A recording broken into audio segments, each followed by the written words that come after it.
Well, confession time. There may be something going to arrive that is very limited edition and I'm very, very excited to see.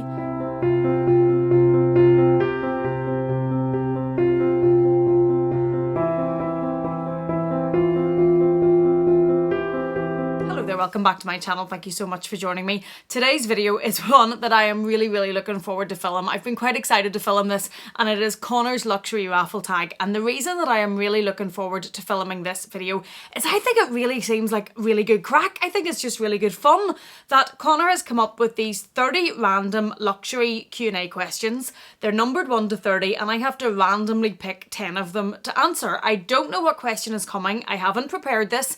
I'm going to randomly pick the numbers. I'm going to copy deal. I've cut the numbers out and I'm being very bougie. I know, but cost per use. So the numbers are all in my Louis Vuitton trunk, and then I have my phone and I'm going to read off my phone what question it is, and I'm just going to answer it off the top of my head. I'm going to tell you exactly what I think, what the first thing that comes into my head is, and we're just going to go from there with absolutely no preparation. And the videos that I have watched of this seem like really, really good crack, and I've really enjoyed watching them, and everybody that I've watched has seemed to be really enjoying doing them. So let's get into it. I think it was Leslie from Leslie Adina's channel, who I will link down below, who tagged me to do this. So let's get going. The first question is number 23, and number 23. Connor. Okay, the one to start with, number 23, is Birkin or Kelly, and why? Okay, I would have, previously I would have said probably the Kelly 25 because I was really stuck on the Kelly having the crossbody strap, and that was the one I thought that I was going to go for. Then I got obsessed with, and I'm currently obsessed with, the Birkin 25, and particularly, and I did this in my updated wishlist video, the Birkin 25 that Tamara had before her robbery, and it is in the beautiful rose pourpre colour, which is the same as these sort of colours, my favourite colours. And hers had the palladium hardware, but it's in the 25 size and it's absolutely fabulous. And I have become a little bit obsessed with that bag. So I went from being Kelly 25 to Birkin 25. And then what I am really, really obsessed with is the mini Kelly. I know. I am told this bag is impossible to get. The resale price of this bag at the minute is over £20,000. Yeah. £20,000. That's Louis, by the way. You can hear running around. He's come back to say hello again. That's crazy. And from what I'm told, they're impossible to get from the boutique. But if I had my choice and the question was Birkin or Kelly, I would probably choose mini Kelly at the minute. I'm totally obsessed. I absolutely love it. I think it's the cutest little thing. I'm dying for one. I don't know if that's ever going to happen, ever. But if I'm picking, that's what I'm picking. Okay, number 2. Let's hope it's not quite so. Oh, let me see. Number 18. And number 18, this is easy for me. It is your best workhorse bag. There is no question in this. It is the Louis Vuitton Neverfull. It is the Louis Vuitton Neverfull in the GM. You have all watched me go on and on and on about that bag so much, about how much I use that bag, how it is the perfect workhorse bag. It carries my laptop, it carries my files, it carries everything that I need. Really, I'm glad I picked that. That was like really easy question for me. Okay, number 3. Number 3 is my biggest luxe disappointment. Thanks, Connor. Probably it would be my Louis Vuitton Vivienne bag, and the reason this is probably my biggest luxe disappointment is because I really loved that bag. It was before I was on YouTube or Instagram. I don't even think I have a picture of it. It was the Vivienne bag in 3 different colours of leather. It was beautiful. It's that crossbody. I wore it so much, but it had such bad glazing issues, to the point that it had to go back. The glazing actually melted on it, that if I set it on a table or set it in my bag or set it on my clothes, it marked them. It would have left a mark of the glazing. The glazing felt sticky and tacky to the touch. It literally just melted.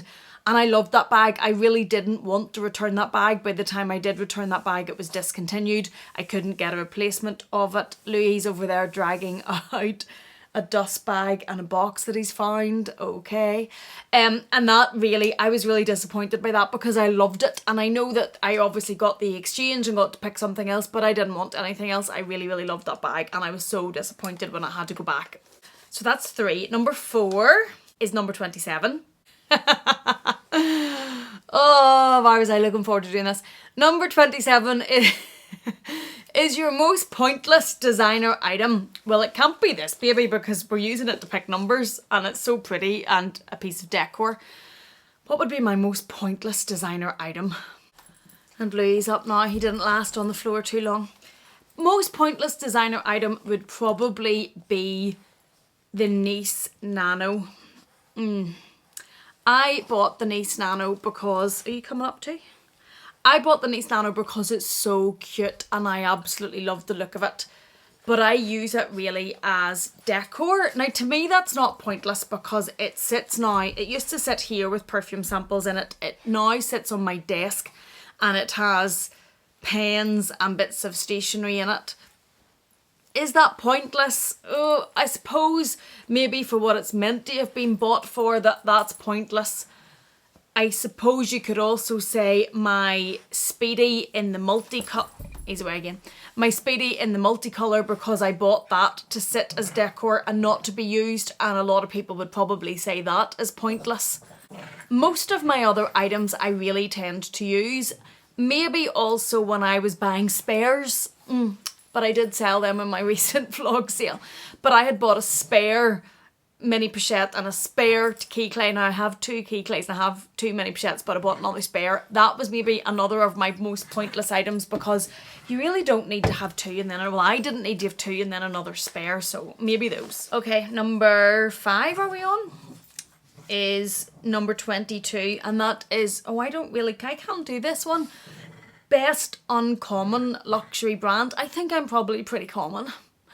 Those are probably filled with Chanel and Louis Vuitton. I don't really have too many uncommon luxury brands. Like I don't have Ferrari Lepage, I'm not saying that right, or maybe Bella Freud. I think that's a luxury brand and I have their jumpers and I really, really like them. I think they're so well cut and I just love the feel of them and they feel really good to wear. Maybe, I'm looking behind me and I'm a bit of a major name beep because most of these are really, what else? I'm really struggling with this one because they're all quite well-known names. I haven't found any little gems or anything yet to tell you about. Why was I looking forward to this? Okay, number 6 are we on? Is number 28 and that is your unicorn bag and why. Okay. How do you answer this? Is it the unicorn bags that I've had in the past and now have, or is it my next unicorn bag? The next unicorn bag for me probably is that Mini Kelly because it just seems to be so impossible to get. It seems to be ridiculously impossible to get from the store. It's very, very expensive to get on the resale market and I absolutely am obsessed by it. It is like a unicorn. It's like they don't exist. I've never seen one in real life, and isn't that what we mean by a unicorn? So probably the Mini Kelly for future bags. Unicorn bags that I've bought, there is the Houndstooth Tweed 19 in there somewhere that was really, really hard to find. That was a unicorn bag. There is the Rose Gold Mini you can see here was a unicorn bag that was really hard to find as well. That's probably the 2 other bags that I have that were the most hard to find. But I think if you're talking about in the future as to the one that I would love and don't know if I'll ever find would be the Mini Kelly. What number are we on? Is this 6 now? If I've lost count and doing not enough numbers or too many numbers, I'm sorry. Number 625, Gucci or Prada? Gucci. That was kind of easy. The only thing that I have from Prada are, and they're beside me, 2 secs, are these, which my husband absolutely hates. Dale absolutely hates. I absolutely love. That's the only thing I have from Prada. Gucci, I have quite a few pairs of their shoes. I have the mini, the super mini that's up here, the colourful one, which I really love. I've quite a few pair of Gucci shoes, so I would say Gucci over Prada. Number 7, I think, is number 3. Bag you're loving right now. Well, I'm always loving the Neverfull, so you know that. I'm not going to count that because you would hear that all the time. I'm really loving this mini Capucines in the deep purpley, pinky, magenta colour. I've loved that since I got it. I wear that whenever I get a chance to wear it. It's a bag that I look for to wear and I try to wear. I try to build into outfits. So I'm really loving that at the minute. I'm also really loving the Houndstooth 19. I find it's just, I find it fab. Just another bag that I love to wear and I'm reaching to wear. And those are probably the 2 that I'm loving the most at the minute. Number 8 is number 16. Most practical bag you own, that would have to be the Neverfull. The rest of these are not picked for their practicality. They are mini, they are super mini, they are Chanel minis, they are mini capucines, which are definitely not practical. So I would say the most practical bag I have is the Louis Vuitton Neverfull. It gets used every single day. It's a fabulous workhorse bag. That's definitely the most practical. Number 9, I think. Number 5 is 5, and it's the bag you're excited for.